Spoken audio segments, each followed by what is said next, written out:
Health News. Sa kasika sa paglawas, publiko gipahimangnuan sa mga health authorities bahin sa dengue karong tig-uwan.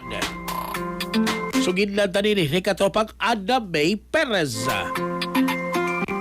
Nagpasidaan ang mga health authority sa publiko nga mag-amping batok sa dengue samtang nagpadayon ang ting-uwan. Matud sa mga eksperto, mas paspas motubo ang lamok nga Aedes aegypti tungod sa nagtapok nga tubig sa mga lata, ligid, balde uban pang sudlanan. Gipahinumduman ang publiko nga ipadayon ang 4S strategy batok sa dengue. Search and destroy sa mga puy-anan sa mga lamok, self-protection pinaagi sa pagsulub og taas nga bisti ug paggamit og mosquito repellent. Seek early consultation kung adunay taas nga hilanat sulod sa 2 hangtod 7 ka adlaw ug support fogging kung adunay dengue outbreak sa komunidad. Ang mga timailhan sa dengue naglakip sa taas nga hilanat, grabe nga labad sa ulo, kasakit sa lawas ug lutahan, pagsuka ug pula nga mga tuldok sa panit. Kung adunay pagdugo sa ilong o lagos, itom nga hugaw ug grabe nga sakit sa tiyan, kinahanglan dayong dad-o ng pasyente sa pinakaduol nga health center o ospital. Mga katropa, adlaw-adlaw ang pag-inom sa Santon Vitamin C nga produkto sa Yes to Health. Ang numero 1 bitamina nga makapalig-on sa immune system. Alang sa nagkahiusang Pilipino para sa Pilipinas, ako inyong katropa, Ana May Perez, XFM News.